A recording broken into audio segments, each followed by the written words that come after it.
Alright, what's up my fools? This is one of my hand-forged Sanmai chest knives. We've got it's like almost 400 millimeters overall. The handle is 14 centimeters, 140 millimeters. The blade is like 24, 25. And then we got this kydex sheath with a felt inside, felt wrap. And voila, that's what it looks like. It weighs about 200 grams total. It's I would say it's a pretty decent taper. No excessive metal. And this is curly birch from the plantation just outside the front here. So very, very. It was hand picked out of maybe 3 or 4 trees. See, not all of them create such a nice pattern, and those trees, they grow just. Let me just slowly. They grow right there. Those white trees. That's right there, and then there's another on the other side of the farm, on the other side of the ranch. There's another place where there's another couple hundred other curly birch trees. So feels very good in the hand, you know, very, very good. I'll actually show you the weight just now. We got this here, so that's it says 210 grams. It's pretty decent.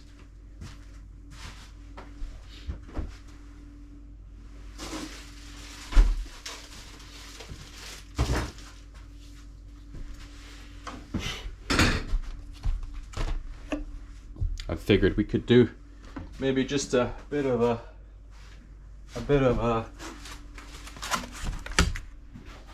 carrot cut here.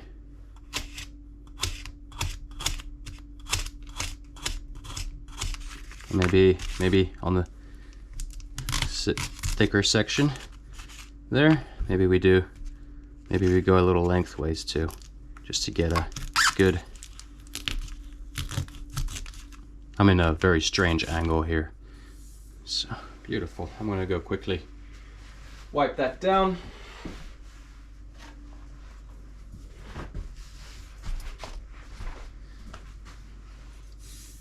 Very, very sharp. I've cut myself with it already a couple times.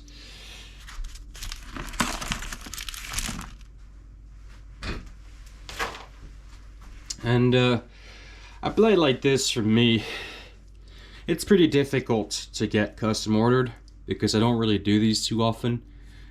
My workshop is not set up really anymore for it. I used to make these all the time. It's in a 115 CR V3 core with some, you know, scrap iron, wrought iron, random different metals I find that I use for laminations. It's all hand forged. There's no power hammers involved here. Same with my Damascus. It's all folded by hand using like traditional Japanese, you know, the katana method. And here it's just the Sanmai method.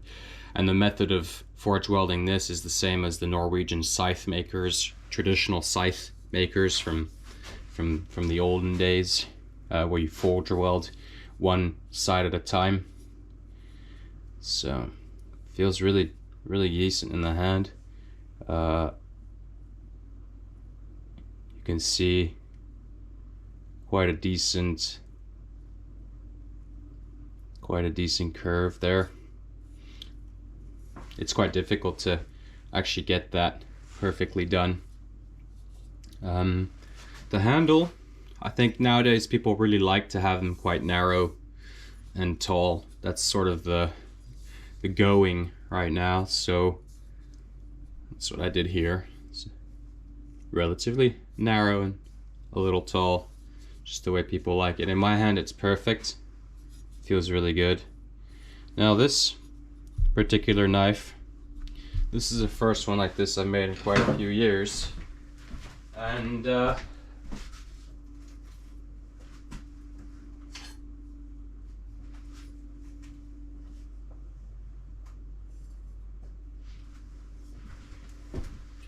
This is a previous one from a few years ago. You can see it's a bit bigger.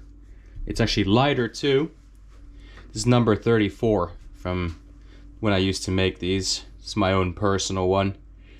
Again, all hand forged welded. This is number 23. I polished the whole thing. It's pretty scrubby, but I wanted to keep this one for myself as well. I don't actually use it at all, really. I mean, this, you can see this is the kind of handle work that beginners do. This is kind of old school, just stacking random stuff on a tang and putting a pin in it, you know. And it feels really good. I like this style grip. I don't remember how many years ago I quote unquote invented this handle design. I didn't invent it, but it was only a few weeks later that actually some others were using it on kitchen knives too. It's a little bit different from your contact wheel Bowie handle, but this is still a contact wheel handle. A contact wheel handle is when you put raw, unworked material glued to a finished blade. So, I mean, I don't really do that anymore. I don't think I've done it in years, but so you do it like that. You stack all your raw materials, and then the contact wheel is here, and you just spin it like this here near the choil, this area, to get it as close down to there, and then you do a 90-degree turn, and then you twist this all around the contact wheel, and you're pretty much done. So it's a very simple, very quick, amateur way to make handles, but it works very, very good, and you get great results, and it feels amazing in the hand. So, but it's been, you can see the level of expertise and from many years now developing, and what's the right way to do things, and so forth. I never put pins in kitchen knife handles, unless, you know, it's like a full tang or something, but you really don't need it. Like, this is another handle on a stainless steel kitchen knife. You can actually see the dowel in there. It's pretty clever. So most people don't even know where to start when making a handle like this, and that's a stainless steel ring.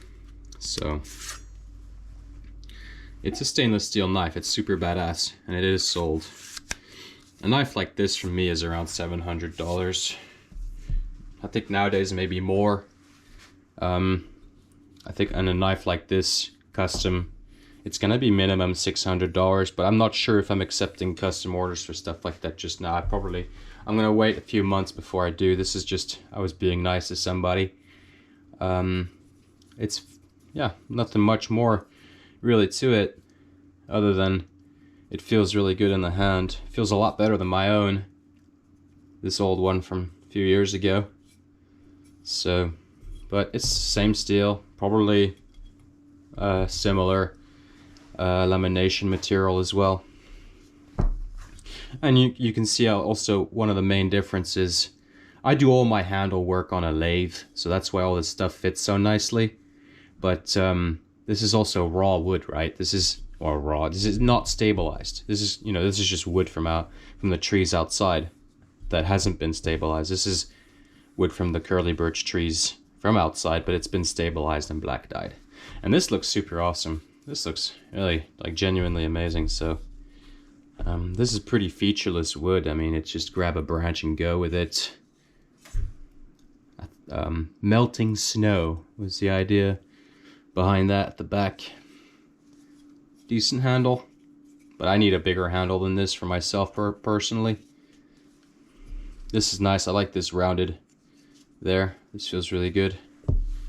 But again, it's not like a very useful blade. It's not used much. So there we go. Some of the hand forged Sanmai kitchen knives here. Quite thin. One of the difficulties with Sanmai blades is that between every stage of construction, you have to straighten the blade. They flip. They can bend and warp quite easily. And here's another forge welded blade. It's actually kind of in a grimy condition, so please bear with me. Moose antler, basic bolster. I mean, this is in a single bevel laminated knife. And the core steel here is an ultra high carbon steel from Norway that stopped being produced in the 50s or 60s, called SK11. It's a very, very, very rare steel. It's one of the rarest steels around. And this was number 47, so I like this blade a lot. It's pretty cool.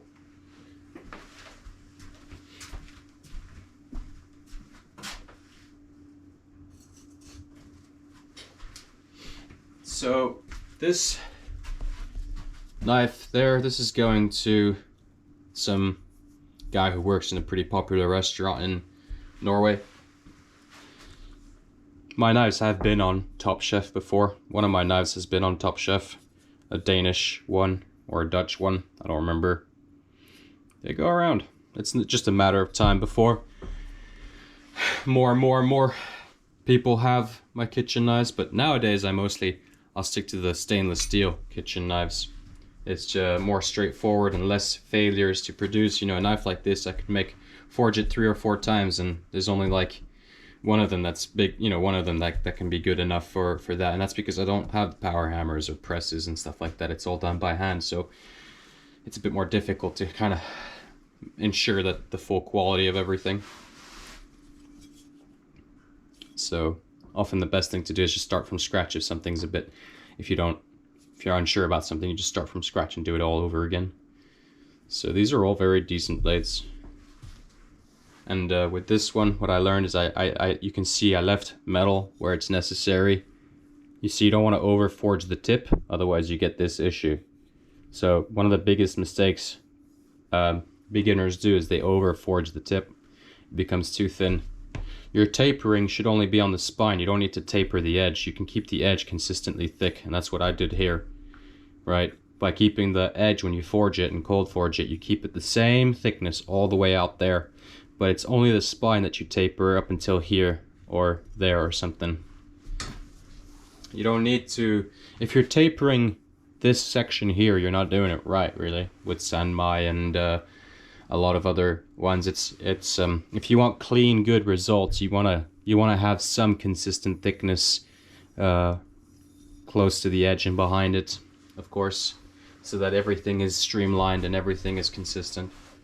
And then yeah, just this area really needs some tapering. I mean, you can see that here, for example.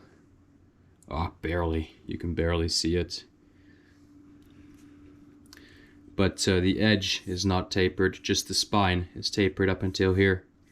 And you can see how clean the grinds get when you forge like the tip properly and the edge properly.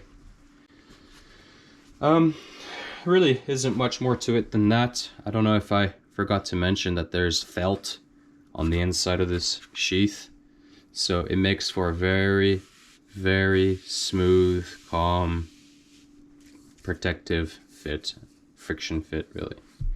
And there it is, the knife. So it's quite a tight fit for now, and the tang is not glued into the blade. So let's just have a quick final look at that.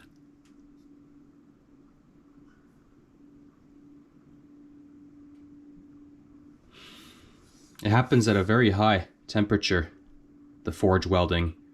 When you're fusing two steels, or two, iron and steel together, it's in the plus 1000 degrees Celsius region. So, yeah, when you're doing Sanmai, you don't want to have too much steel in the middle. You want to have like a lot of iron. You really want to have a lot of iron on both sides.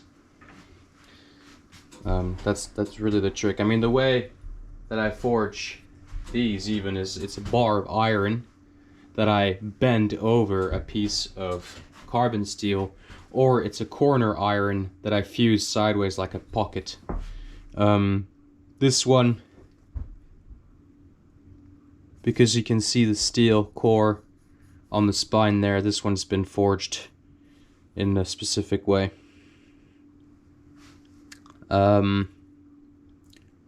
Yeah, so I mean, this is like the best kind of kitchen knives you can get out there, really. Like, look at Takeda knives, kitchen knives, and those kind of knives, they're my favorite. This is really like really, really, really cool style construction. It's my favorite. I don't see, yeah, no, it's this very, very, very powerful cutting ability when it's light as well, like this. Very, very sharp. It's quite straightforward to sharpen too, because you just have this, you know, sharpening surface. So yeah, you can see from this angle that it really fits good in the hand. So I'm gonna have to put this video, I'm gonna have to close this video before somebody comes storming in to the front door and asking questions and all that. So y'all have a wonderful day. And if you're interested in a custom order like this, contact me. Let's see what we can do. Instagram, hot_metal_knives. Let's fucking go.